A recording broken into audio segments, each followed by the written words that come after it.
लंकापति रावण के वध के बाद जब अयोध्यापति प्रभु श्री राम की कीर्ति दूर दूर तक फैल रही थी और वह मर्यादा पुरुषोत्तम कहलाने लगे थे, तब एक दिन महादेव शिव की इच्छा भी हुई मर्यादा पुरुषोत्तम श्री राम से मिलने की। पार्वती जी को संग लेकर महादेव कैलाश पर्वत से उतरकर अयोध्या नगरी के रास्ते पर चल पड़े। भगवान शिव और मां पार्वती को अयोध्या आया देखकर सीता जी बहुत खुश हुईं। माता जानकी ने उनका उचित आदर सत्कार किया और स्वयं भोजन बनाने के लिए रसोई में चली गईं। इस बीच भगवान शिव ने श्री राम जी से पूछा, आपके सेवक हनुमान जी दिखाई नहीं पड़ रहे। श्री राम जी बोले, वे बगीचे में हैं।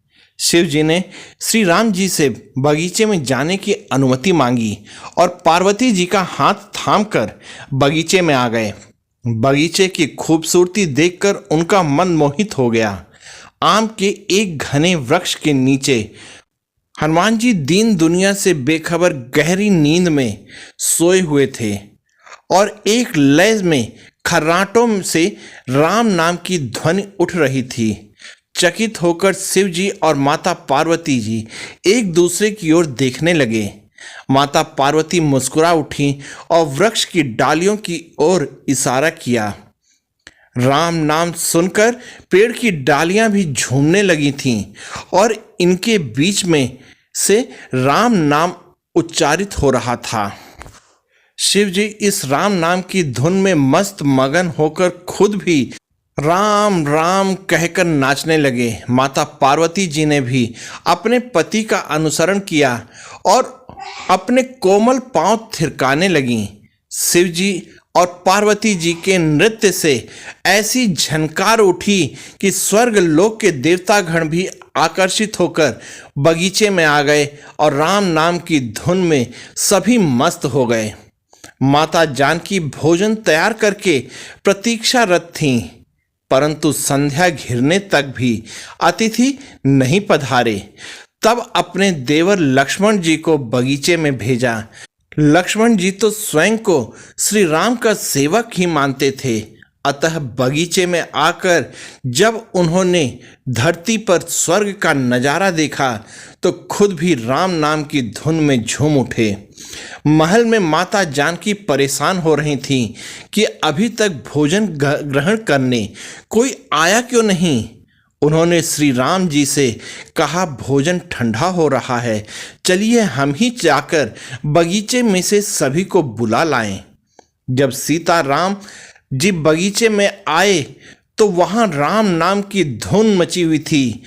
हनुमान जी गहरी नींद में सोए हुए थे और उनके खर्राटों से अभी तक राम नाम निकल रहा था।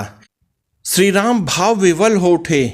राम जी ने हनुमान जी को नींद से जगाया और प्रेम से उनकी तरफ निहारने लगे। हनुमान जी ने प्रभु को आया देख शीघ्रता से उठ खड़े हुए। नृत्य का समा भंग हो गया। शिव जी खुले कंठ से हनुमान जी की राम भक्ति की सराहना करने लगे। हनुमान जी सकुचाए लेकिन मन ही मन खुश हो रहे थे। श्री सिया राम ने भोजन करने का आग्रह भगवान शिव जी से किया। सभी लोग महल में भोजन करने के लिए चल पड़े। माता जानकी भोजन परोसने लगी। हनुमान जी को भी श्री राम ने पंक्ति में बैठने का आदेश दिया। हनुमान जी बैठ तो गए, परंतु आदत ऐसी थी कि राम जी के भोजन करने के उपरांत ही सभी लोग भोजन करते थे। आज श्री राम के आदेश से पहले भोजन करना पड़ रहा था।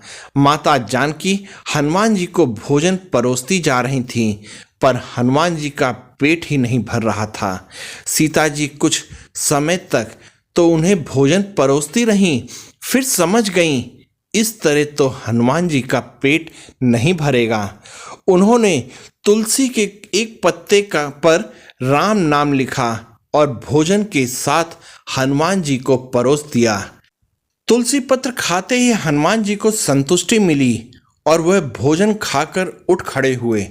भगवान शिव ने प्रसन्न होकर हनुमान जी को आशीर्वाद दिया कि आपकी राम भक्ति युगों युगों तक याद की जाएगी और आप संकट मोचन कहलाएंगे। संकट हरे मिटे सब पीरा, जो सुमिरे हनुमत बलबीरा। आप लोग इस कहानी में मेरे साथ बने रहे, इसके लिए आप सबका बहुत बहुत धन्यवाद। आप लोगों को ये कहानी कैसी लगी कृपया कमेंट में ज़रूर लिखिएगा। जय श्री राम।